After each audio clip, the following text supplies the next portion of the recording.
मेरे प्यारे भारतीय दोस्तों, आज़ादी के 75 साल के इस अवसर पर यह उस संघर्ष का वीडियो है जिससे हम गुजरे हैं और 1947 में हमारी आज़ादी के बाद साल दर साल हमारे देश में जो विकास हुआ है वो इस वीडियो में पूर्ण रूप से दिखाया गया है। प्रत्येक वर्ष संक्षेप में प्रधानमंत्री और उनके विशेष भाषणों की संख्या यहाँ पे दिखाई गई है। हम अपने स्वतंत्रता की 50वीं वर्षगांठ और हमारे देश के स्वतंत्रता का आपातकालीन वर्ष जैसे कई अवसरों का सामना करेंगे। कुल मिलाकर हम 1947 से 2021 तक प्रत्येक प्रधानमंत्री का जरूरतमंद शब्दों का सामना करेंगे। 1947 से 2021 तक जितने भी प्रधानमंत्री आए हैं और गए हैं, हम उन सब का वीडियो देखेंगे। सबका जो सबने जो कहा है शब्दों, अपने महत्वपूर्ण शब्द सबने जो कहा है उनको हम जानेंगे। अंत में हम 75वें स्वतंत्रता दिवस के अवसर पर हमारे प्राइम मिनिस्टर द्वारा दिए गए इस वर्ष का मूवमेंट के बारे में कुछ जानकारी प्राप्त करेंगे। इस वीडियो के 4 भाग हैं। आप सब भाग अच्छे से देखिए, वीडियो को बिना स्किप करके देखिए, तो आपको तब से और अभी तक का 1947 से 2021 तक का हमारे ये भारत देश का जितना भी आपको हिस्ट्री है सब आपको पता चल जाएगा। जो जो प्रधानमंत्री आए हैं, जो जो प्रधानमंत्री गए हैं, सब ने क्या क्या महत्वपूर्ण शब्द कहा है हमारे देश के लिए, आपको ये सब के बारे में जानकारी होगी। हर साल का आप जो स्वतंत्रता दिवस हमने मनाया है सब हम अपने आंखों से देख पाएंगे। तो इस वीडियो को अंत तक आप जारी रखिए और इस वीडियो के लास्ट में इस चैनल को लाइक कर दीजिए, चैनल को सब्सक्राइब कर दीजिए और वीडियो को आप अपने भारतीय दोस्तों के साथ सबके साथ शेयर कीजिए ताकि सब दोस्तों को, जितने भी भारतीय हैं, सबको पता चले कि हमारे देश ने 1947 से 2021 तक क्या क्या कठिनाइयों और परिस्थितियों का सामना किया है और क्या प्रधानमंत्रियों ने क्या क्या किया है हमारे देश को विकास करवाने के लिए। आप इस वीडियो को अंत तक देखिए और अपने विचार कमेंट्स बॉक्स में दीजिए। जय Hind. Year 1983, prime minister Indira Gandhi.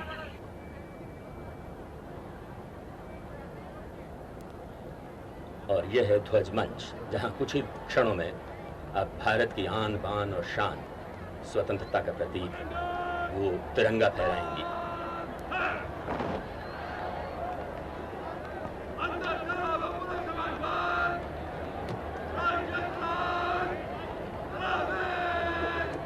Helping Mrs. Gandhi to unfurl the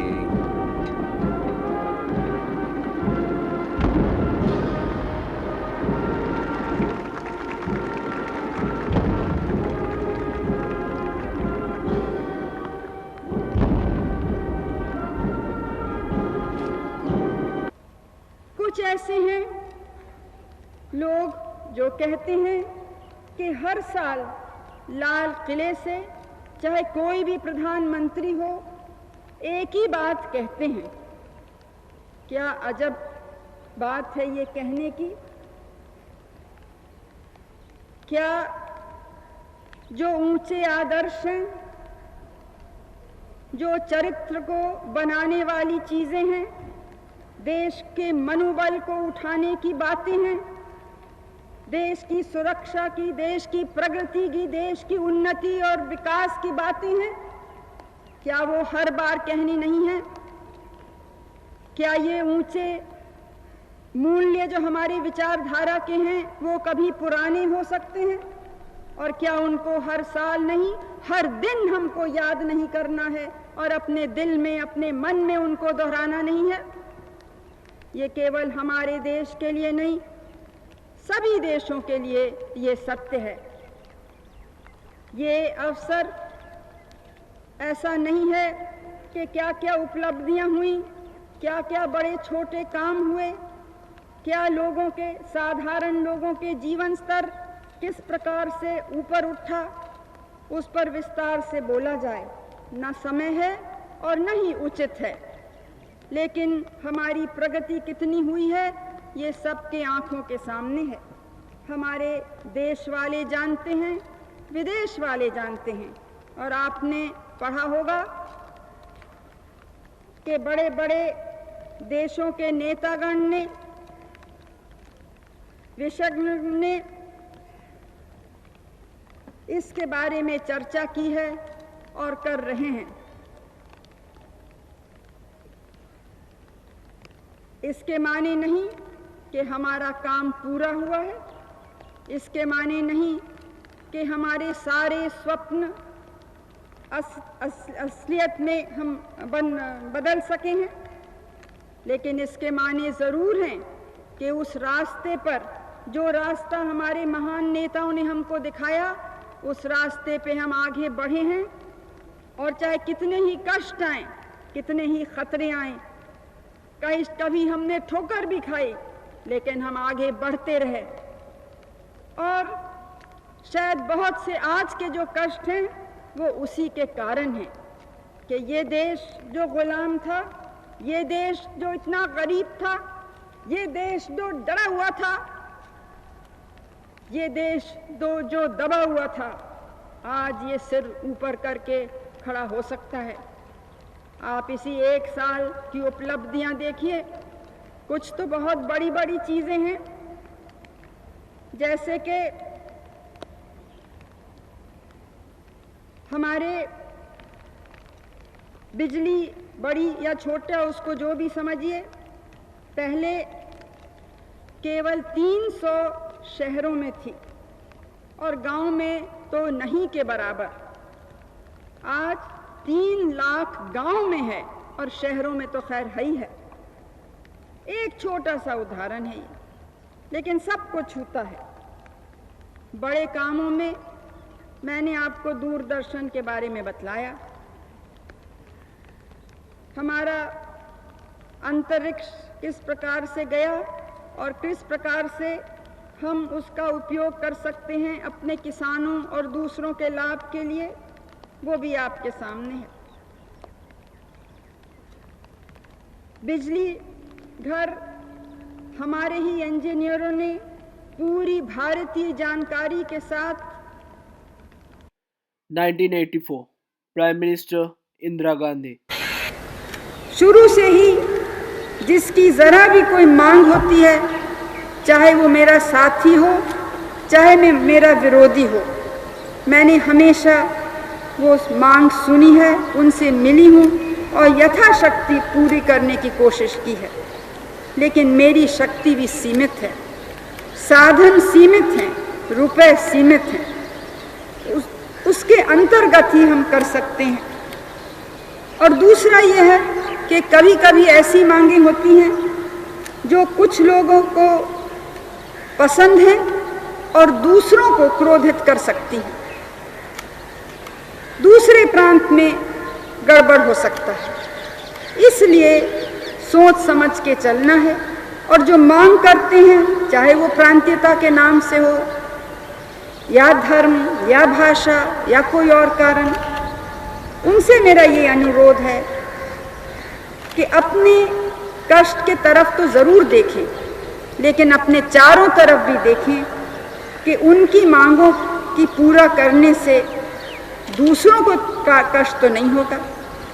क्या भारत पर आर्थिक या दूसरा ऐसा बोझ तो नहीं पड़ेगा जिससे भारत कमज़ोर हो या उस बोझ से दब सके? क्योंकि ऐसे अगर आर्थिक कष्ट आता है हमारे ऊपर, तो उन पर भी आएगा। हमने अपनी योजना के अंदर सबका ध्यान दिया है और हमारी कोशिश है कि सब वर्गों का, सब प्रांतों की उससे सहायता हो, प्रगति हो, विकास के काम आगे बढ़ें। इस वक्त केंद्र और राज्यों के बीच का क्या रिश्ता है, उस पर चर्चा चल रही है और हमने भी कहा है कि इस पे बात हो सकती है और हमें विश्वास है कि सच्चे दिल से करें तो आसानी से समझौता भी हो सकता है। सन 1960 और 61 में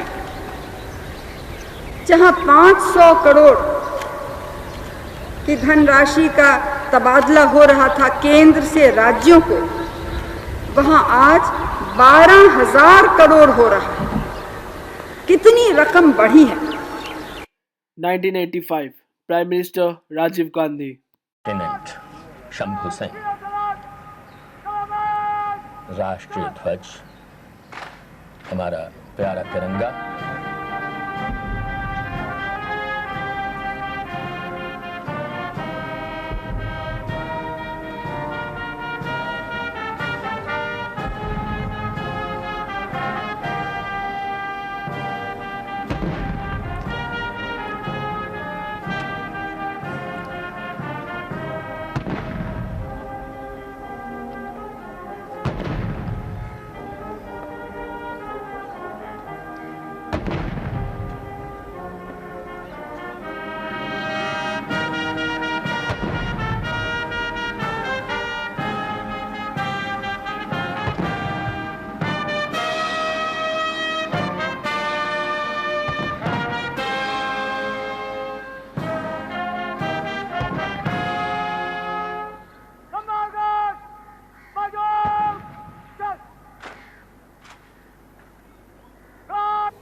कैसे हुआ कि भारत ये कर पाया जब दूसरे विकासशील देश रास्ते में छूट गए, गिर गए, अपनी मुश्किलों में बंध गए।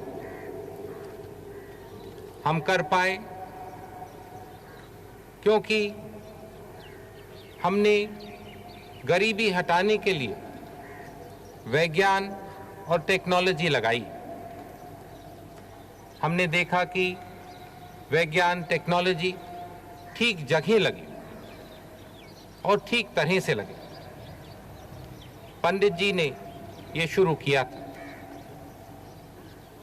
बड़े बड़े बांध बनाकर, लोहे के मिल बनाकर, बड़े बड़े कारखाने बनाकर, विज्ञान को ऊपर उठाकर उन्होंने अपना निशाना भारत के गरीबों पर, भारत के किसानों पर रखा था। विज्ञान से, टेक्नोलॉजी से हमारे किसान अपनी पैदावार बढ़ा पाए और हमने देखा कि जो नींव पंडित जी ने रखा था उस पर हमारे किसानों ने हमारे अनाज को तिगना किया। आज इसीलिए हमारी आज़ादी बची, इसीलिए हम गौरव से सीधे खड़े होकर दुनिया का मुकाबला कर पाते हैं।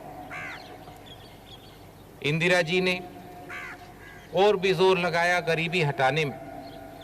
पिछले 5 साल में उन्होंने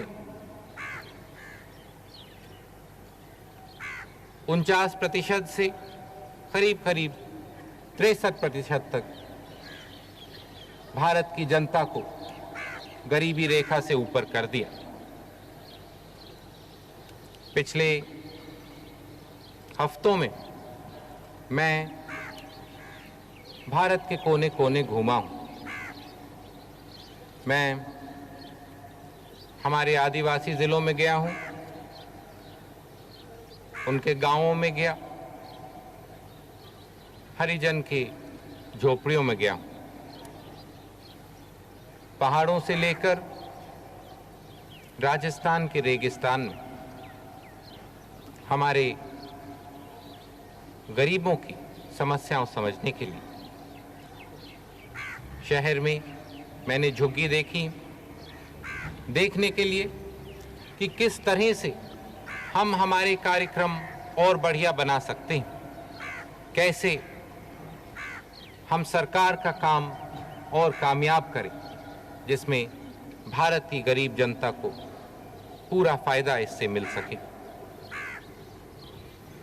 रास्ता वो ही है, पंडित जी का रास्ता है, विज्ञान और टेक्नोलॉजी गरीब के घर तक पहुंचाने की। हम देख रहे हैं ये कैसे हो सकता है और किस तरह का विज्ञान हो, किस तरह की टेक्नोलॉजी हो जो भारत के गरीबों को सबसे ज्यादा फायदा पहुंचा सकती है। 1986 प्राइम मिनिस्टर राजीव गांधी। तो गणतंत्र हम क्या समझते हैं?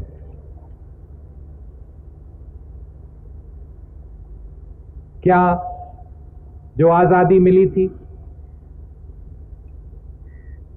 उसके माने क्या समझते हैं?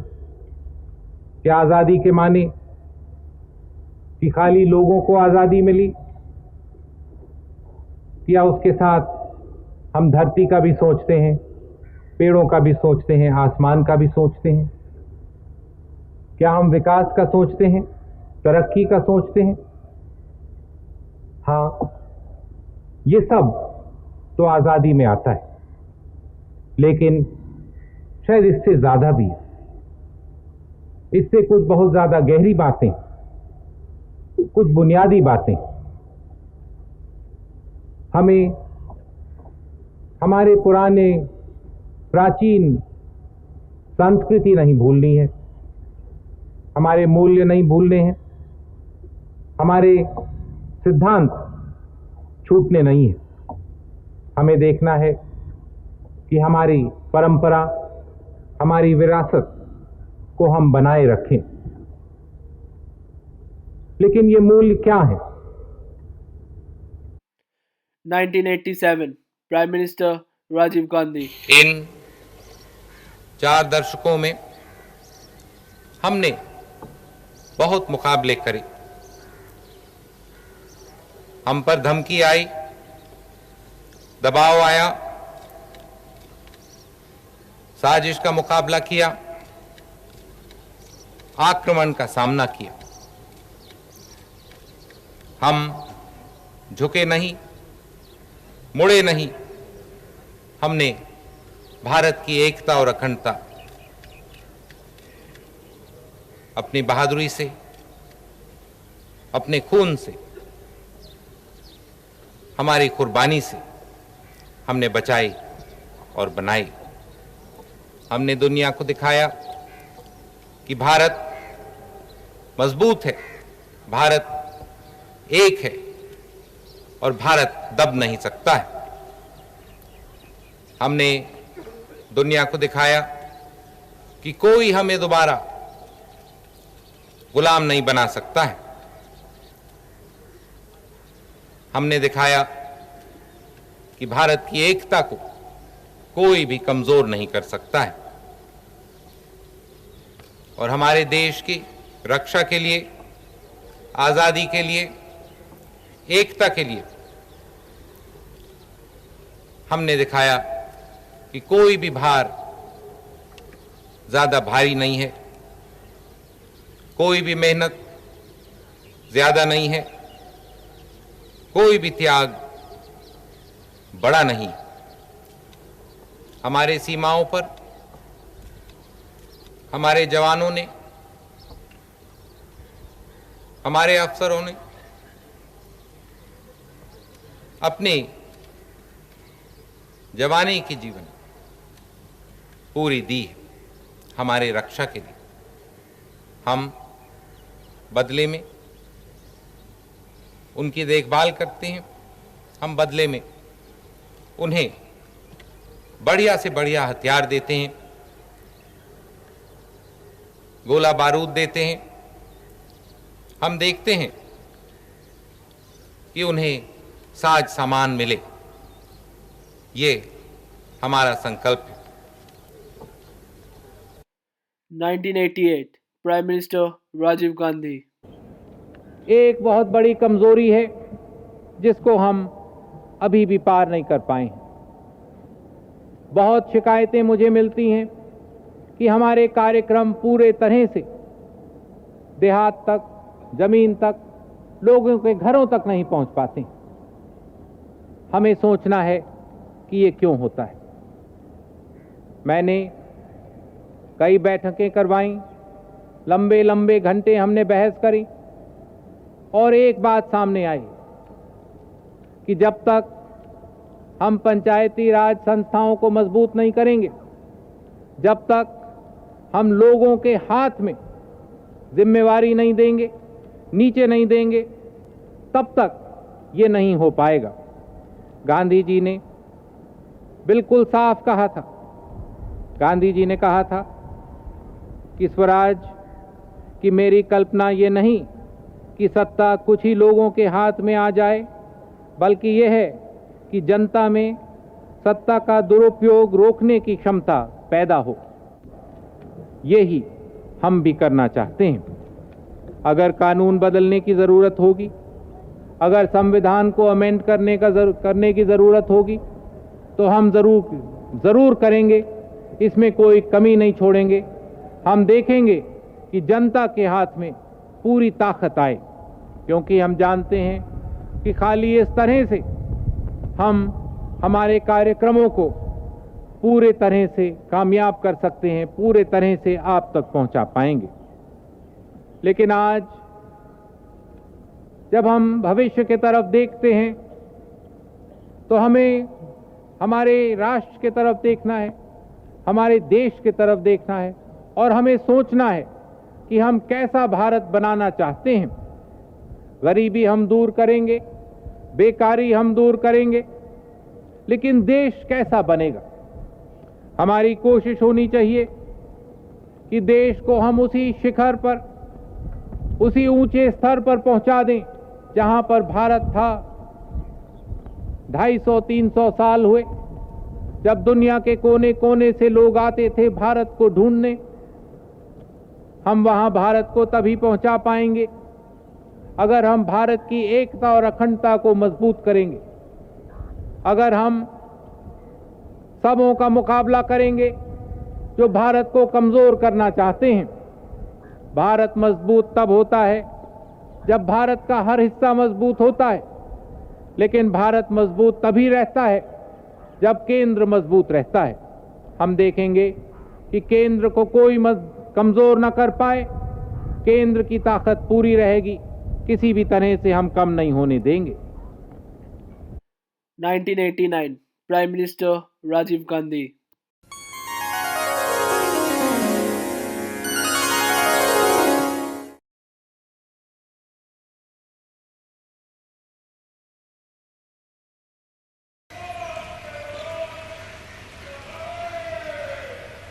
और हमारा तिरंगा फहरा उठा।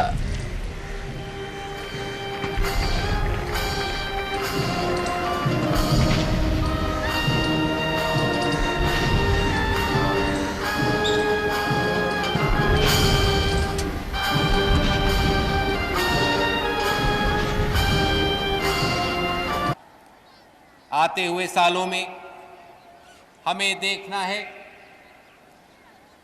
कि ये न्याय मिले। जिस तरह से राजनीति को मजबूत करने के लिए, विकास तेजी से लाने के लिए पंचायती राज संस्थाओं को हम मजबूत कर रहे हैं, जिस तरह से हम नगर पालिकाओं को मजबूत कर रहे हैं, जिसमें भारत के शहरों में विकास पहुंचे, कुछ साधन आए, उसी तरह से हम देखेंगे कि न्याय भी पहुंचे। अगर ढांचा बदलना होगा तो हम ढांचे को बदलने को तैयार हैं, लेकिन भारत की आम जनता को अन्याय देने को तैयार नहीं है।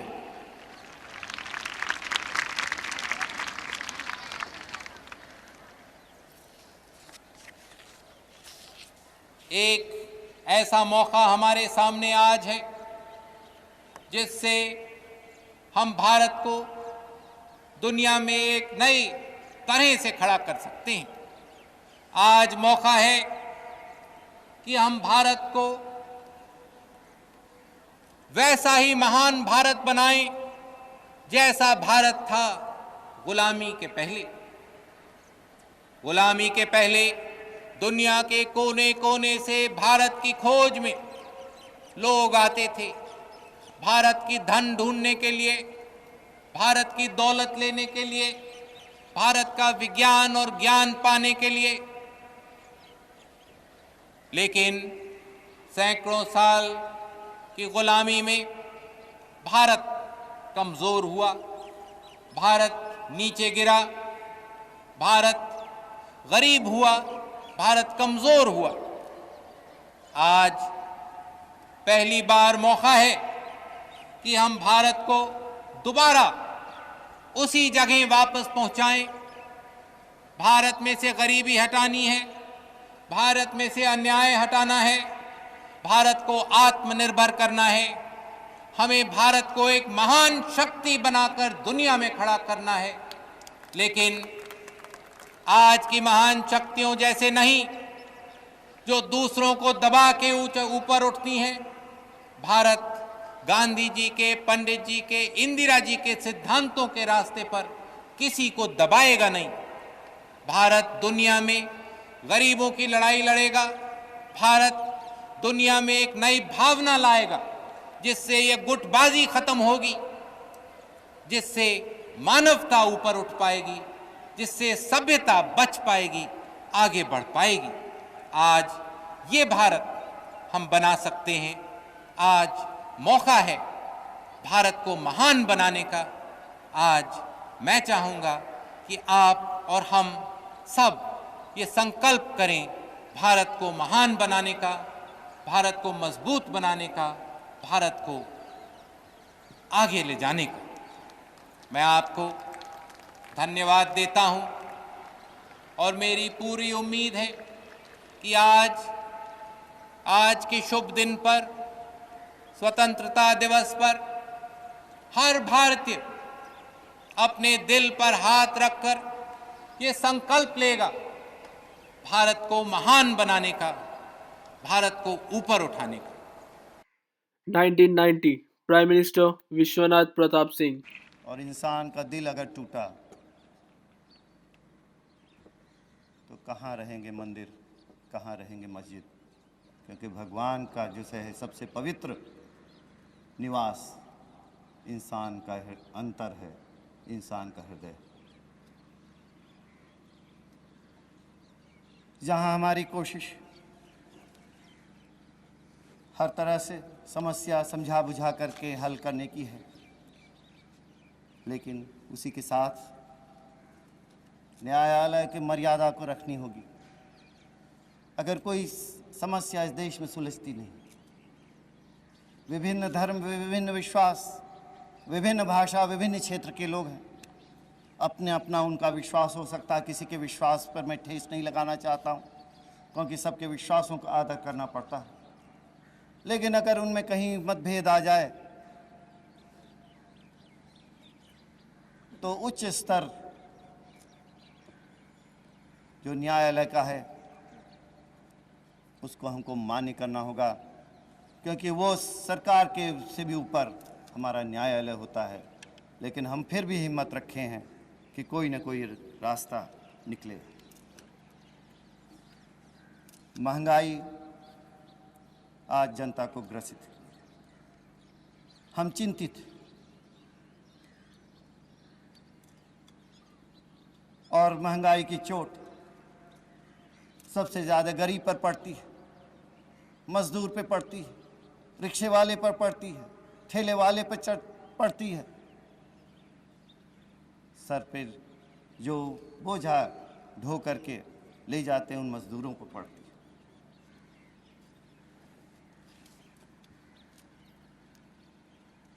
कुछ आर्थिक परिस्थितियां रही हैं, मुद्रास्फीति रही है कुछ समय से, बजट के घाटे भी रहे हैं, उससे हम लोग जूझ रहे हैं। उन पे भी काबू करने में कुछ समय लगेगा। लेकिन इसी के साथ हम ये भी कह देना चाहते हैं कि जनता के इस तकलीफ से जो मुनाफाखोरी करना चाहेंगे उनके साथ मजबूती से निपटा जाएगा, उसमें कोई कमजोरी नहीं।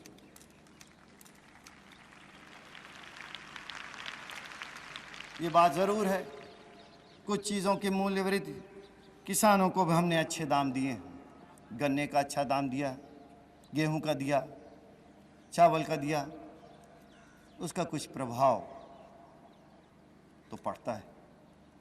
लेकिन एक और मेहनत कशों को पूरे समृद्धि में हिस्सेदारी मिली। सबसे मुश्किल इस समय खाद्य तेल की है। इसका मुख्य कारण रहा है कि पैदावार 10 लाख टन कम हुई, और दिक्कत इस साल है कि वर्षा हर जगह हुई, बहुत अच्छी वर्षा हुई, और इस वर्षा से मूल्यों पर भी प्रभाव पड़ेगा। ये ऊपर की देन है। लेकिन सौराष्ट्र में जहाँ पर मूंगफली के उत्पादन होता है, वहाँ पर इस साल भी वर्षा ठीक से नहीं हुई। मैं तो आज प्रार्थना करूँगा कि बादल सौराष्ट्र जाएं, वहाँ वर्षा दे दें, हमारी कुछ तकलीफ़ों को दूर करें।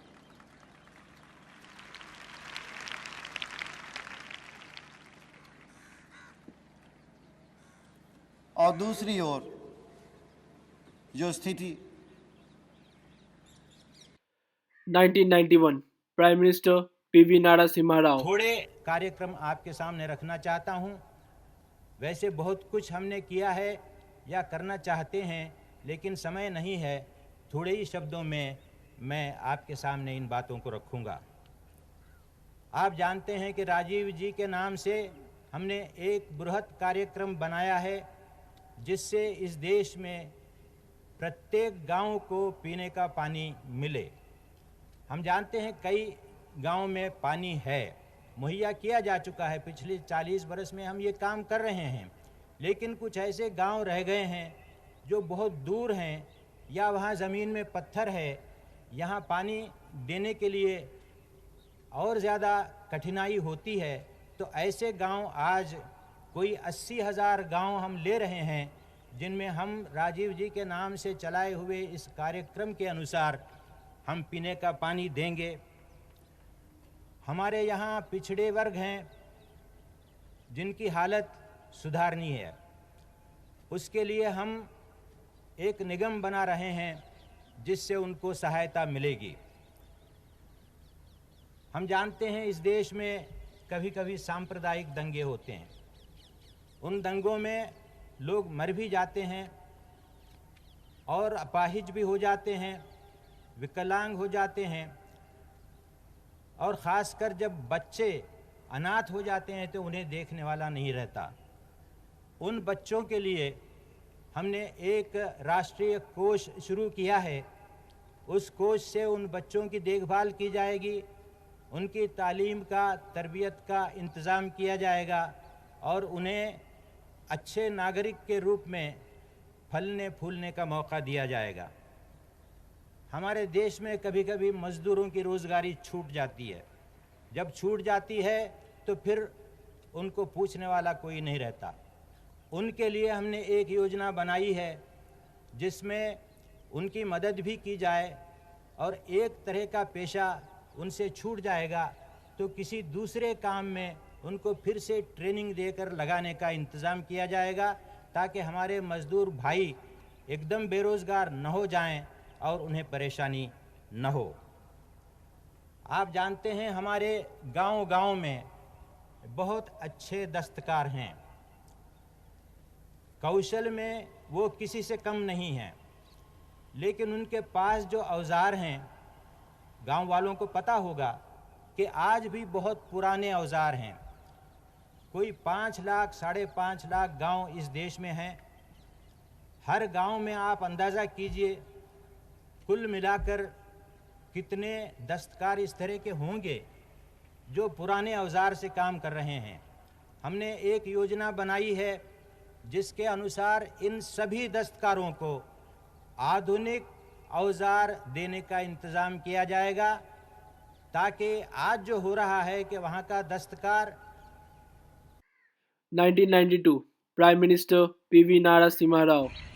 हमें शांति की आवश्यकता है। हमारे देश में ऐसी समस्याएं हैं जो लोगों को जोड़ती हैं, ऐसी समस्याएं हैं जो लोगों को तोड़ती हैं। क्या ये नहीं हो सकता कि अगले 2-3 साल तक हम एक मॉरेटोरियम कर दें, एक बंदी कर दें ऐसी समस्याओं की जिनसे देश टूटता है, और हमारा ध्यान उसी पर केंद्रित हो, उन्हीं समस्याओं पर जो देश को जोड़ती हैं। अगर ये हो सकता है तो मैं करना चाहता हूं, मैं सबसे ये अपील करता हूं कि ताक पर रखें अगले 3 साल तक ये तोड़ने वाली समस्याओं को, तोड़ने वाले प्रश्नों को भूल जाएं। वो रहेंगे अपनी जगह, जब उनको फिर से हाथ में उठाना है उठाएंगे, जब झगड़ना है झगड़ेंगे, लेकिन अगले 3 साल तक झगड़ने की कोई गुंजाइश नहीं है। सारी समस्याएं देश की हैं, समूचे देश की हैं, समूचे समाज की हैं। जो समस्याएं हाथ पर हैं उनको हल करेंगे, लेकिन नई जो समस्याएं हैं उनको बाजू रख के हम आगे बढ़ेंगे। इस मॉरेटोरियम की जो मैं अपील कर रहा हूं, उसे मैं चाहता हूं कि दूसरी पार्टियां और लोग उसको कबूल करेंगे, और ऐसा होगा तो देश का बड़ा कल्याण होगा। एक और बात मैं आपको बताना चाहता हूं, मेरा ये वचन है आपको कि हम जल्दबाजी में कोई फैसला नहीं करेंगे। जल्दबाजी में जो फैसले किए जाते हैं सरकार की तरफ से, उनसे परेशानी ज़्यादा बढ़ती है बाद में। जब फैसला होता है लगता है कि बहुत अच्छा किया, लेकिन बाद में जो उसके दुष्परिणाम होते हैं उनसे बहुत परेशानी देश को होती है। जल्दबाजी में नहीं करेंगे, सोच समझ कर करेंगे। जो कदम उठाएंगे पक्का कदम उठाएंगे। एक बार आगे कदम रखने के बाद फिर पीछे नहीं हटेंगे, ये भी मैं आपसे कहना चाहता हूँ। फिर हमारा दृष्टिकोण किसी दलगत दृष्टिकोण नहीं रहेगा। हमारा दृष्टिकोण समूचे देश के कल्याण के लिए रहेगा, समूचे समाज के लिए रहेगा, और ये दृष्टिकोण अपनाकर हम चलना चाहते हैं। इन तीनों सूत्रों को आप सोचें, इन पर गौर करें। मैं ये चाहता हूँ कि ऐसा समय आया है, एक राष्ट्रीय स्तर पर ऐसी एक सहमति बने इन तीनों सूत्रों पर, और हम सब मिलकर कंधे से कंधा मिलाकर आगे बढ़ें और अगले 3-4 साल में जो भी हमारी समस्याएं विरासत में मिली हैं उनको तो हल करेंगे ही, लेकिन देश की वो प्रगति के पथ पर आगे ले जाने के लिए एक बहुत बड़ा प्रयास हम करेंगे, बृहत प्रयास करेंगे, तो दूसरे देशों की बराबरी में हम आ सकेंगे। नहीं तो अभी तक पिछड़ गए हैं और भी पिछड़ जाएंगे, हम अपनी छोटी छोटी उलझनों में उलझे रहेंगे, तो ये ठीक नहीं होगा। ये मैं आपसे कहना चाहता हूँ बड़े अदब के साथ, और इन्हीं बातों पर आप सोचिए। आप अगर इन बातों को, इन तीनों सूत्रों को आशीर्वाद देंगे तो किसी की मजाल नहीं है कि वो इनकार कर सके। मैं देशवासियों का आशीर्वाद चाहता हूँ, उनका समर्थन चाहता हूँ इन तीनों सूत्रों के लिए, और मैं ये आशा करता हूँ कि उनका समर्थन मुझे मिलेगा। अब मैं बहुत ज़्यादा समय आपका ले चुका हूँ, बहुत सी बातें हैं कहने की, लेकिन कई अवसर मिलेंगे। आज के अवसर पर एक आशाजनक हमें भविष्य की तरफ बढ़ना है। कई बातें अच्छी हुई हैं, कुछ बुरी बातें भी हुई हैं जिनका निराकरण करना है, तो कुल मिलाकर एक आशाजनक भविष्य हमें नज़र आता है, और उसकी तरफ बढ़ने का मैं आह्वान आपको देता हूँ, निमंत्रण आपको देता हूँ, और आप सबका आशीर्वाद चाहता हूँ। जय हिंद, जय भारत। अब मैं जय हिंद का नारा लगाऊंगा, आप सब लोग मेरे साथ जोर से नारा लगाइए, जय हिंद। बच्चों की आवाज़ ज़रा कम सुनाई दे रही है। जय हिंद, जय हिंद। बहुत बहुत धन्यवाद। 1993 prime minister PV Narasimha Rao. ऐसा लगता है कि इसमें बहुत समय लगेगा, लेकिन होना ये है कि एक एक जो महिला, बालिग महिला इस देश में है, उसका एक खाता खुले, डाकखाने में खुले, बैंक में खुले, जहां कहीं खोला जा सकता है खुले, ताकि समाज में एक अकाउंट होल्डर का रुतबा उसको मिल जाए। अपना पैसा, चाहे 100 रुपए सही, 50 रुपए सही, 30 रुपए सही, अपना पैसा जो अपने हिसाब से अपने अकाउंट में डालकर वहां से लेना और उसमें देना, ये जो आज़ादी सब लोगों को होती है, महिलाओं को भी होनी चाहिए। इसलिए हमने सरकार की तरफ से 1000 करोड़ खर्चा जिस पर होने वाला है इस स्कीम को लिया है। हमने कहा है कि जो महिला 1 साल के भीतर 300 रुपया जमा कराएगी अपने खाते में, एक खाता खोलेगी, करीब तरीन जो भी पोस्ट ऑफिस है वहां के सेविंग्स अकाउंट में एक खाता खोलेगी, तो सरकार उसको 75 रुपए देगी, और 1 साल के बाद 375 रुपए उसको मिल जाएंगे, पूरे उसके होंगे। ये सारा पैसा उसी का होगा। हम उसके पास से कुछ नहीं लेना चाहते, 75 रुपए और देना चाहते हैं। इसमें सरकार का घाटा तो हो रहा है, लेकिन मैं ये मानता हूं कि जो आत्मविश्वास महिलाओं में आएगा उसकी कोई कीमत नहीं है, उसका कोई मोल नहीं लगा सकता, वो अनमोल चीज है। और जब उन पर बड़ी बड़ी जिम्मेवारियां पंचायतों की वगैरह आने वाली हैं, तो कम से कम अकाउंट क्या होता है, खाता क्या होता है। आज ग्रामीण समाज में कितनी महिलाएं हैं जिनके अपने अपने खाते अलग अलग मौजूद हैं, आप अंदाजा कीजिए, शायद बहुत कम, बहुत ही कम। कल को करोड़ों खाते इस प्रकार के खुलेंगे तो एक क्रांति जैसी हो जाएगी हमारी महिला जगत में। और मैं ये चाहता हूं कि इस कार्यक्रम को हम चलाएं। कई स्वैच्छिक संस्थाएं हैं, महिला मंडल हैं, गांव-गांव में काम कर रही हैं। मैं उनसे अपील करूंगा कि ये जो कार्यक्रम है, काफी पैसा खर्च करके सरकार ने इसको लागू करने का तय किया है। आप इस कार्यक्रम को ठीक ढंग से चलाने में हमारी महिलाओं की मदद कीजिए। साल भर आप मदद करेंगी तो फिर इसके बाद हमारी महिला समझ जाएगी, बहन समझ जाएगी क्या करना है, फिर आपसे पूछने के लिए नहीं आएगी। ये कार्यक्रम जरूर करना है हमें, क्योंकि ये एक नई मानसिकता को उत्पन्न करता है, इसे अवश्य करना होगा। दूसरा है, महाराष्ट्र और कर्नाटक आदि 2-3 राज्यों में एक कार्यक्रम चल रहा है रोजगार का। हमारा सारा कार्यक्रम रोजगार पर निर्भर है और इस रोजगार का जो कार्यक्रम है उसमें हमें देखना पड़ेगा कि कितना ज़्यादा से ज़्यादा रोजगार हम मुहैया कर सकते हैं। ग्रामीण क्षेत्रों में खेती के समय रोजगार मिल जाता है, काम मिल जाता है, लेकिन हर साल कम से कम 100 दिन ऐसे होते हैं, 90 दिन 100 दिन ऐसे होते हैं जिसको लीन सीजन कहते हैं। कोई खेती का ज़्यादा काम नहीं होता, लोग बेकार बैठे रहते हैं। हमने ये तय किया है कि इन 100 दिनों के लिए हम काम मुहैया करेंगे, गारंटी नहीं सही एश्योर्ड रूप में हम उसको आश्वासन देंगे कि जो काम करने तैयार है उसको काम मिलेगा, जैसे महाराष्ट्र में और कर्नाटक में आज किया जा रहा है। सारे देश में हम इसे चलाना चाहते हैं। अब आप देखिए इसमें कितना खर्च हो सकता है और कितना फायदा भी हो सकता है। वहाँ जवाहर रोजगार योजना चल रही है और योजनाएं चल रही हैं, लेकिन जो बेकार हैं उनको अनिवार्य ढंग से ये काम मिले, ये इसकी असली चीज़ है, असली बात है। और इस तरह से इस कार्यक्रम को हम संगठित करना चाहते हैं और ये होगा उन 1700 ब्लॉकों में।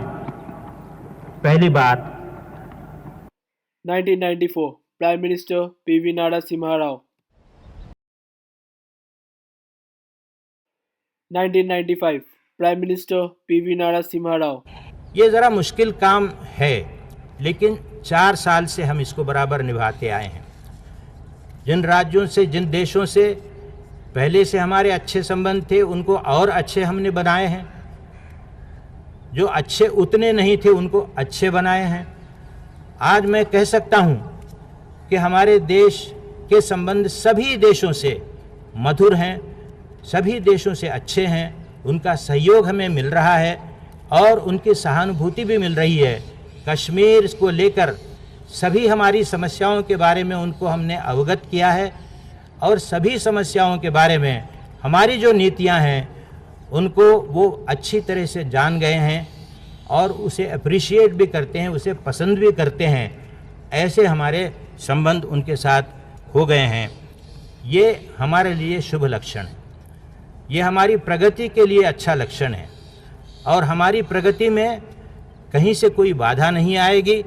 ये होगा कि व्यापार के क्षेत्र में एक दूसरे से होड़ हो सकती है, ये तो नज़र आ रहा है नज़ारा हमारे सामने। कई ऐसे देश हैं जो आपस में कुछ एक दूसरे से टकरा रहे हैं, पूरी तरह से नहीं भी टकरा रहे हैं तो उनमें थोड़ा तनाव पैदा हो गया है। इस तनाव की परिस्थिति में भारत को अपना रास्ता आगे निकालना है और इसमें से रास्ता आगे निकालने में इस तनाव में हमें नहीं आना है, उन तनावों का शिकार हमें नहीं होना है। तो ये तलवार की धार पे चलने की बात है और उसी प्रकार हम चल रहे हैं और चलना चाहते हैं। मैं आपको आश्वासन दिलाता हूं कि भारत की जो विदेश नीति होगी वो भारत के हितों की पूरी पूरी रक्षा करेगी और साथ ही साथ सारे विश्व में, विश्व की परिस्थितियों में, बदलती परिस्थितियों में जो भारत का अपना रोल है, जो हमारी भूमिका है, उसे हम पूरी तरह से निभाएंगे।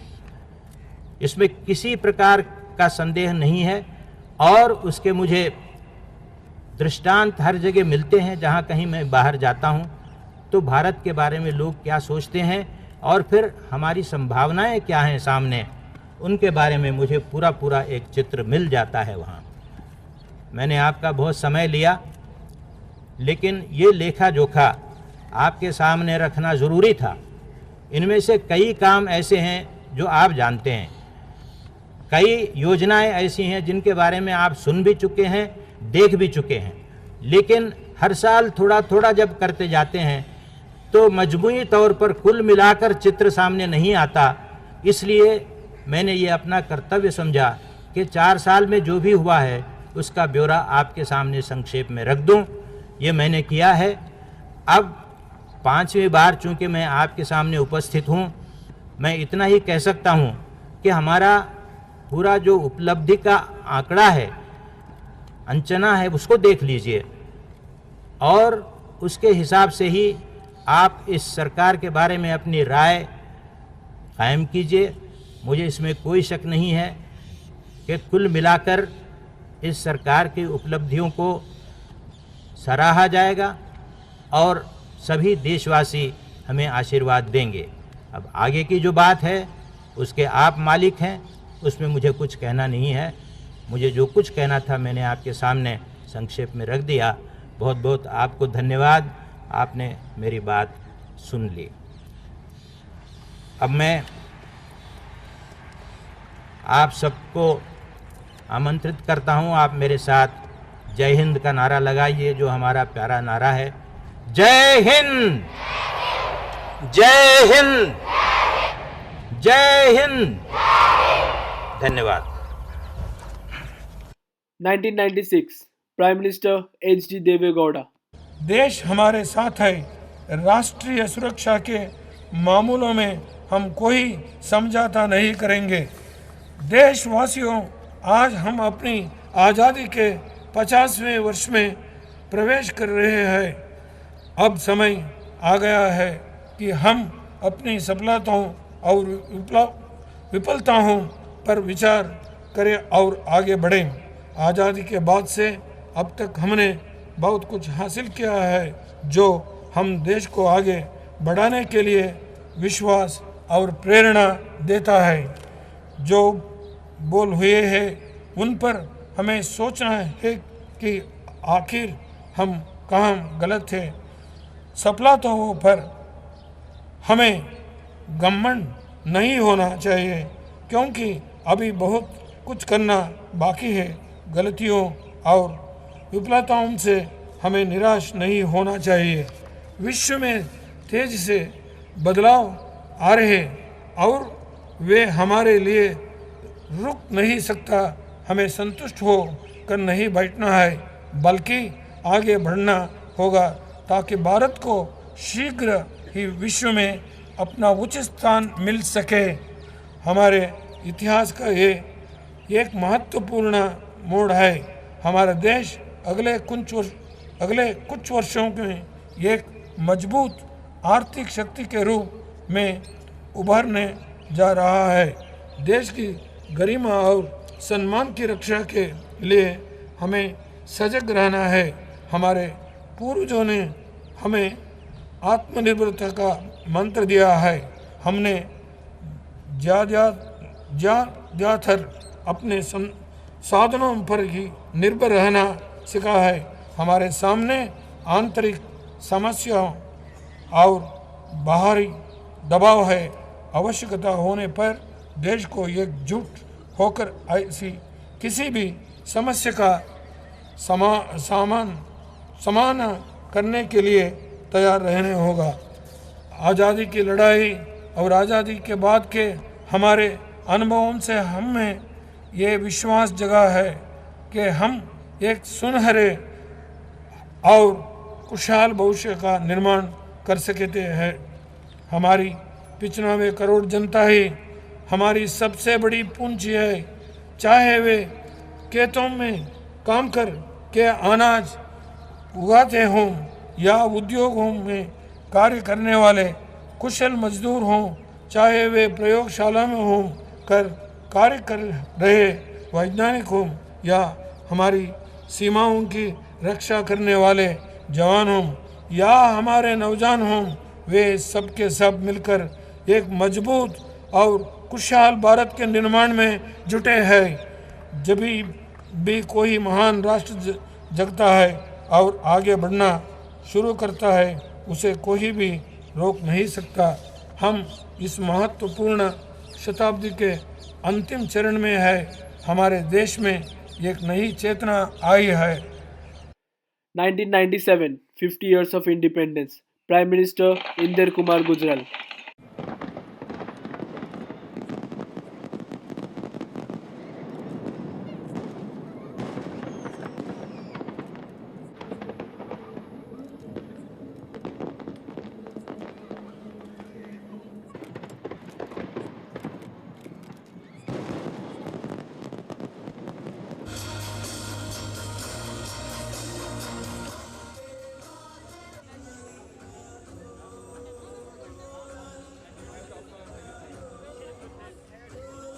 नरसिम्हा राव, श्री चंद्रशेखर, श्री आज हमारे मंच पर देश के पूर्व प्रधानमंत्री कि इस देश अपने रंग से, अपने ढंग से, अपनी हिम्मत से देश आज़ाद हुआ। आप सबको बधाई। ये देश हमारा है, इसकी रक्षा करना हमारा फर्ज है, इसका विकास करना हमारा कर्तव्य है। आज ये अपने आप को आगे बढ़ा सकता है, इसमें इस बात का यत्न भी है और इस बात का हौसला भी प्रदान करेंगे। आप हैं Harbans Singh, Indian national army में जर्मन फ्रंट पर रह चुके हैं। आप आंध्र प्रदेश से। श्रीमती सरस्वती सुब्बैया फ्रॉम पोंडिचेरी। श्री के Anjaiah,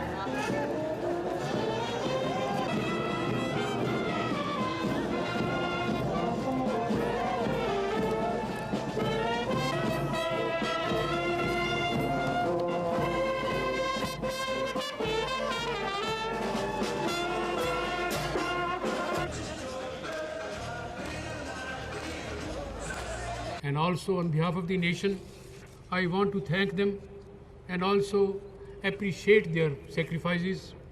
Also tell them that as a sense of gratitude and not a gift, it's a feeling of gratitude.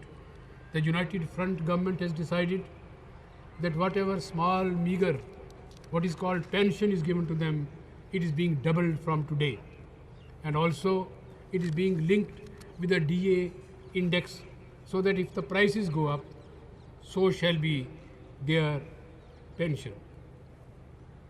I hope and I pray that the veteran freedom fighters will accept the nation's small gift on this happy day. Last year, standing from here, my worthy colleague, Shri Deve Gowda ji, had promised about Uttarakhand. I want to restate that promise. We will take needed steps in this direction very soon. और आज फिर आखिरी बार और फिर से ध्यान देश की एकता की तरफ. And in the end, once again, our attention to national unity, to secularism, to our shared civilization, to our common civilization, सांझी संस्कृति, मुश्तरका गंगा जमनी तहजीब.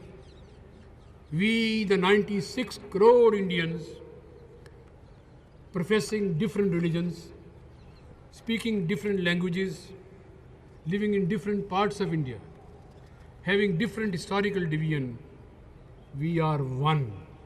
We shall remain one. हम एक हैं, एक रहेंगे. ये हमारा संदेश है इस स्वर्ण जयंती के दिन. हम सब, we all moving together, are now standing on the threshold of greatness. India is about to enter this new edifice of greatness, and this greatness is waiting for us. It is waiting for our future generation. इसलिए आज हम मिल के ये वायदा करें देश के साथ कि हम ऐसा देश बनाएंगे जिसमें एकता होगी, जिसमें विभिन्नताएं तो रहेंगी, जो हम अलग अलग भाषाएं तो बोलेंगे, लेकिन हम एक रहेंगे. हम अपने अपने धर्मों को अनुयायी रहेंगे, हम एक रहेंगे. हम ऊंच नीच को ख़त्म करेंगे. हम ऐसा देश बनाएंगे जिसमें कोई नीचा ना हो, कोई ऊपर ना हो, और एक ऐसा देश बनाएंगे ख़ासकर जिसमें महिला को सम्मान मिलेगा और उसको अपनी जगह मिलेगी. We shall make a country which is country of equals, a country which is socially just, a country where women gets her status, where the scheduled caste, scheduled tribes, minorities occupy a place of honor. इसीलिए आज वही गीत जो हमने रात को गाया था मेरे मन में आता है, सारे जहां से अच्छा हिंदुस्तान हमारा। और बात ख़त्म करने से पहले, क्योंकि मैं लाल किले से बात कर रहा हूं और ध्यान कर रहा हूं नेताजी की, जिन्होंने देश को एक नारा दिया था, आप सब मेरे साथ मिलके पूरी आवाज़ के साथ, पूरे जोश के साथ, पूरी हिम्मत के साथ, बड़े हों, बूढ़े हों, बच्चे हों, हम सब 3 दफ़ा कहें, जय हिंद। 1998 प्राइम मिनिस्टर अटल बिहारी वाजपेयी करते हुए भारत के प्रधानमंत्री ने कहा, देशवासी बहनों, भाइयों और प्यारे बच्चों, अपने स्वतंत्रता की 51वीं वर्षगांठ पर मेरी ओर से आप सबको बहुत बहुत शुभकामनाएं। हम सब जानते हैं कि आज़ादी हमें सस्ते में नहीं मिली है। एक तरफ महात्मा गांधी जी के नेतृत्व में आज़ादी के अहिंसात्मक आंदोलन में लाखों नर नारियों ने या कारावास में यातनाएं सहन की, तो दूसरी ओर हजारों क्रांतिकारियों ने हंसते हंसते फांसी का तख्ता चूमकर अपने प्राणों का बलिदान दिया। हमारी आज़ादी इन सभी ज्ञात अज्ञात शहीदों और स्वतंत्रता सेनानियों की देन है। आइए हम सब मिलकर इनको अपनी हार्दिक श्रद्धांजलि अर्पित करें और प्रतिज्ञा करें कि हम इस आज़ादी की रक्षा करेंगे, भले इसके लिए सर्वस्व की आहुति क्यों न देना पड़े। हमारा देश विदेशी आक्रमण का शिकार होता रहा है। 50 वर्षों के इस छोटे से कालखंड में भी हम 4 बार आक्रमण के शिकार हुए, लेकिन हमने अपनी स्वतंत्रता और अखंडता क्षुण्ण रखी। इसका सर्वाधिक श्रेय जाता है हमारे सेना के जवानों को। अपने घर और प्रियजनों से दूर अपना सर हथेली पर लगकर ये रात दिन हमारी सीमा की रखवाली करते हैं। सभी जवानों को जो थल सेना, वायुसेना, जल सेना के साथ साथ अन्य सुरक्षा बलों से संबंधित हैं, मैं अपनी ओर से और आप सबकी ओर से बहुत बहुत बधाइयां देता हूं और इतना ही कहता हूं कि हे भारत के वीर जवानों, हमें तुम पर नाज है, हमें तुम पर गर्व है। सेना को समर्थन चाहिए जनता का। गत 50 वर्षों में किसानों और मजदूरों ने खेती खलिहानों में, कल कारखानों में देश की दूसरी रक्षा पंक्ति को मजबूत किया है। हम ये भूल नहीं सकते। लाल बहादुर शास्त्री जी ने कहा था, जय जवान जय किसान। मानो हर कोई एक दूसरे के बिना अधूरा है, एक दूसरे के बिना पूर्ण है। मैंने अब इसमें एक नया आयाम जोड़ा है, जय विज्ञान। 21वीं सदी में देश की सुरक्षा, देश का विकास बीती सदी के साधनों से नहीं किया जा सकता।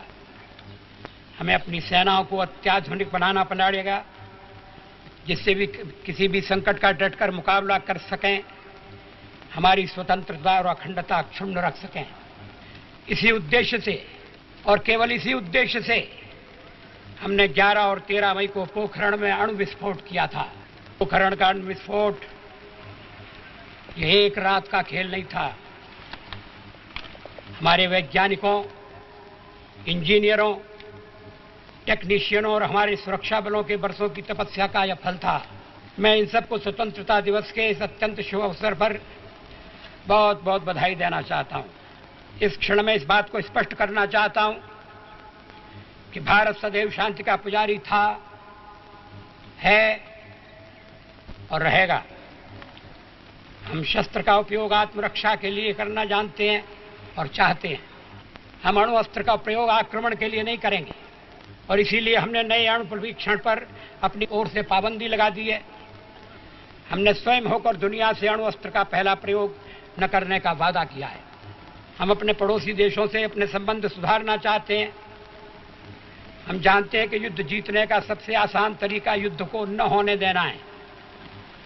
पाकिस्तान से हम किसी भी विषय पर और किसी भी स्तर पर और कहीं भी बात करने के लिए तैयार हैं। मेरी मान्यता है कि दुनिया में कोई समस्या ऐसी नहीं है जिसकी बातचीत से हल न हो सके।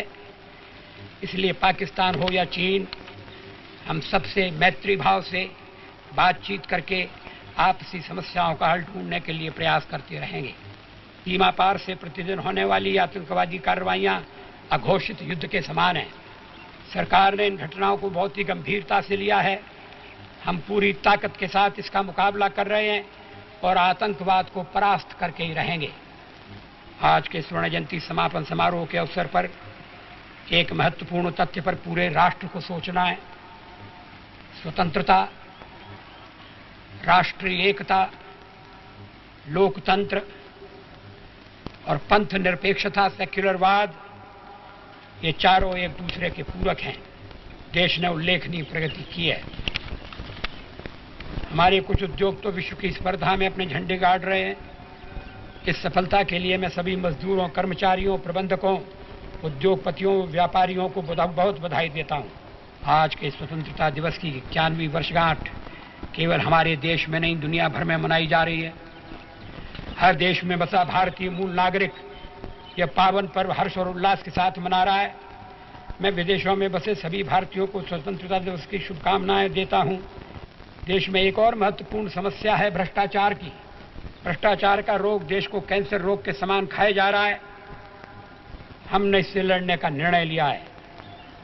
इसका आरंभ ऊपर से किया है। लोकसभा में पेश किए लोकपाल विधेयक में मैंने प्रधानमंत्री को भी नहीं बख्शा है। इससे हमने उच्च स्तरीय भ्रष्टाचार से लड़ने की हमारी नीति और नियत स्पष्ट की है। अब हम एक और बड़ा कदम उठाने जा रहे हैं। प्राथमिक शिक्षा प्राप्त करने वाली सभी छात्राओं को उनकी क्रमिक पुस्तकें मुफ्त दी जाएंगी। इस पर 550 करोड़ रुपए खर्च किए जाएंगे। शासन तंत्र को इन वर्गों के प्रति अधिक संवेदनशील और जवाबदेह बनाया जाएगा। युवा शक्ति ही राष्ट्र की शक्ति है, देश का भविष्य है। भारत के युवक युवतियों को न किसी के सामने हाथ फैलाना चाहिए, न किसी पर अपने हाथों का जोर आजमाना चाहिए। सिर्फ अपने आप को राष्ट्र के पुनर्निर्माण के काम में झोंक देना चाहिए। इसी हेतु हमने राष्ट्रीय पुनर्निर्माण वाहिनी के गठन की योजना बनाई है। 18 से 35 वर्ष की आयु के युवक युवतियां इसमें सम्मिलित हो सकेंगे। 12 जनवरी को स्वामी विवेकानंद का जन्म हुआ था। उसे हम उसी रूप में मनाते हैं। इस दिन से इस योजना का शुभारंभ होगा। युवक युवतियों का मैं आह्वान करता हूं, आइए अपने यौवन का 1 वर्ष देश को दान कर दीजिए और राष्ट्र को पुनर्यौवन प्रदान कर दीजिए। 21वीं सदी हमें दस्तक दे रही है। यह सदी सूचना की तकनीक की सदी होगी। भारत की सबसे बड़ी शक्ति है भारत की बुद्धिमत्ता। हमें इस शक्ति को दोहन करना होगा। आइए अब मेरे साथ मिलकर जय हिंद बोलिए। जय हिंद, जय हिंद, जय हिंद। धन्यवाद, नमस्कार। जय हिंद के तुमुल स्वरों की 1999 प्राइम मिनिस्टर अटल बिहारी वाजपेयी। भारत के किसानों को बधाई देना चाहता हूं कि उन्होंने हमारी जनसंख्या में भारी वृद्धि होने के बावजूद देश में अन्न की कमी नहीं होने दी है। आज हमारे देश में अन्न की कमी नहीं है, उसे सुरक्षित रखने के लिए भंडारों की कमी है। हमने आज़ादी के बाद पहली बार एक राष्ट्रीय कृषि नीति बनाई है। इस नीति का मूल उद्देश्य हर साल 4% की दर से कृषि उत्पादन में बढ़ोतरी हासिल करना है। कृषि क्षेत्र में गिरते हुए पूंजी निवेश को रोकने तथा उसे बढ़ाने हेतु ठोस कदम उठाए जाएंगे। पहली बार केंद्र सरकार ने ग्रामीण सड़कें बनाने का एक सुनिश्चित और समयबद्ध कार्यक्रम तैयार किया है। 100% केंद्रीय अनुदान द्वारा प्रधानमंत्री ग्राम सड़क योजना के अंतर्गत अगले 3 सालों के अंदर 1000 से भी ज़्यादा आबादी के सभी गांवों को पक्की 12 सड़क से जोड़ा जाएगा। इसी तरह अगले 7 सालों में 500 से ज़्यादा आबादी के सभी गांवों को पक्की 12 सड़कों से जोड़ा जाएगा। इस परियोजना में केवल केंद्र सरकार इस परियोजना में केंद्र सरकार पहले वर्ष के लिए 5,000 करोड़ रुपए का प्रावधान करेगी। इसका शुभारंभ गांधी जयंती के अवसर पर किया जाएगा। राष्ट्रीय राजमार्ग विकास परियोजना एक महत्वाकांक्षी कदम है। दिल्ली, मुंबई, कलकत्ता, चेन्नई को जोड़ने वाले महामार्गों का सन 2003 से पहले एक चतुर्भुज सा दृश्य देखने को मिलेगा। इसको पूर्व पश्चिम तथा उत्तर दक्षिण के महामार्ग से जोड़ने का काम सन 2007 तक संपन्न हो जाएगा। खादी, ग्राम उद्योग, कुटीर उद्योग और छोटे उद्योग भारतीय अर्थव्यवस्था की रीढ़ हैं। हम चाहते हैं कि इन क्षेत्रों को भी आर्थिक सुधारों का लाभ मिले। इसी मास 30 तारीख को छोटे और कुटीर उद्योगों का एक राष्ट्रीय सम्मेलन होने जा रहा है। इसमें सरकार के अनेक महत्वपूर्ण निर्णयों की घोषणा की जाएगी। Year 2000, prime minister Atal Bihari Vajpayee. इस वर्ष के अंत तक हम एक प्रगतिशील राष्ट्रीय पर्यटन नीति अपनाएंगे। मित्रों, न्यायिक व्यवस्था में देरी और अन्य खामियों के कारण पूरा समाज और विशेष रूप से गरीब जनता तंग आ चुकी है। ढेरों लंबित मामलों को कम करने के लिए सरकार ने 1700 फास्ट ट्रैक न्यायालयों की स्थापना की है। हम ऐसे कानूनों और नियमों को जो गरीबों के हितों के प्रतिकूल हैं निरस्त करने या उनमें संशोधन करने के लिए जल्दी ही आवश्यक कदम उठाएंगे। हम उन सभी प्रक्रियाओं और कार्य पद्धतियों की भी समीक्षा करेंगे जिसकी वजह से दुर्भाग्यवश सरकार एजेंसियों द्वारा गरीबों को परेशान किया जाता है। सरकार सभी के लिए अच्छे स्वास्थ्य के लक्ष्य की प्राप्ति के प्रति वचनबद्ध है। पोलियो टीकाकरण अभियान की अभूतपूर्व सफलता ने हमें सीखें दी हैं और हम शीघ्र ही कुष्ठ रोग, क्षय रोग, मलेरिया तथा एड्स जैसे कुछ अन्य रोगों के खिलाफ जन आंदोलन चलाने की रूपरेखा बनाएंगे। हाल के वर्षों में आयुर्वेदिक और अन्य देशी चिकित्सा पद्धतियों में देश विदेश सब जगह विश्वास बढ़ा है। आम बीमारियों के इलाज के लिए सदियों पुरानी प्रामाणिक जड़ी बूटियों और परंपरागत दवाइयों का किट सस्ते दामों पर उपलब्ध कराने का हमारा विचार है। मैं किसान और औषधि कंपनियों से आग्रह करता हूं कि आयुर्वेदिक और देशी इलाज की दुनिया में बढ़ती हुई लोकप्रियता से मौके का लाभ उठाएं। इस वर्ष को हम महिला सशक्तिकरण वर्ष के रूप में मना रहे हैं। इसलिए हम हमारी माताओं, बहनों और बालिकाओं के कल्याण के लिए चलाए जा रहे सभी कार्यक्रमों में तेजी लाएंगे। मैं विशेष रूप से महिलाओं द्वारा बनाए गए अपनी सहायता आप करो सेल्फ हेल्प समूहों को बधाई देना चाहता हूं, क्योंकि इनकी वजह से एक सामाजिक आर्थिक क्रांति की शुरुआत हुई है। भारत में तथा दक्षिण एशिया क्षेत्र में भी सफलता के ऐसे अनेक उदाहरण हैं जहां स्व सहायता समूहों ने बैंकों से लघु ऋण का लाभ उठाते हुए गांवों और शहरों से गरीबी को दूर करने में महत्वपूर्ण भूमिका निभाई है। इसलिए सरकार 2004 के अंत तक देश में 14 लाख बस्तियों में से हर एक में कम से कम एक स्वावलंबी समूह स्थापित करने में मदद देगी। महिलाओं के आर्थिक सशक्तिकरण के लिए हमने एक और महत्वपूर्ण निर्णय लिया है। अगले 3 सालों के अंदर सभी सार्वजनिक क्षेत्र के बैंक अपनी कुल ऋण राशि की 5% रकम महिला उद्यमियों को कर्ज देंगे। इससे 17,000 करोड़ रुपए के ऋण उन्हें मुहैया होंगे। इन नए कार्यक्रमों को शुरू करते हुए हम एक बात को अच्छी तरह से जानते हैं।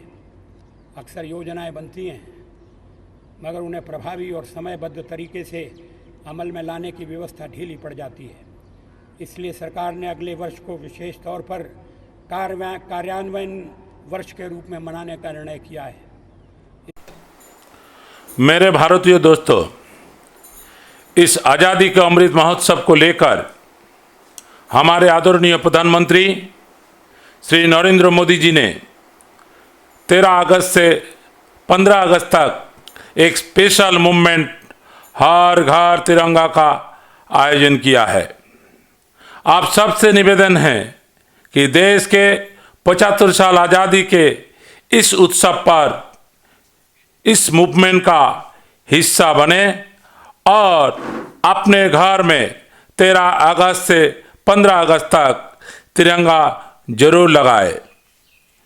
तिरंगा हम सब भारतवासियों को जोड़ता है और देश के लिए कुछ करने को प्रेरित करता है। उनका एक सुझाव ये भी है कि 2 अगस्त से 15 अगस्त तक हम सभी अपने सोशल मीडिया प्रोफाइल पर तिरंगा का फोटो लगा सकते हैं। आप सभी से निवेदन है, आप ये मूवमेंट के साथ चले और हर घर तिरंगा इनिशिएटिव को ज़्यादा से ज़्यादा आगे बढ़ाए। इस 75 साल आज़ादी का इंडिपेंडेंस डे वीडियो कुछ दिनों में आ जाएगा। आप सबसे निवेदन है कि हर भारतीयों के साथ आप ये वीडियो शेयर करें और इसके और भी पार्ट्स है उनको भी देखें और इस 75 साल के सब प्रधानमंत्री का हमारे देश को लेकर क्या विचार दिखाया गया, इसे लेकर अपने विचार कमेंट सेक्शन में बताएं। आप सभी सुरक्षित रहे, स्वस्थ रहे। जय हिंद, जय भारत।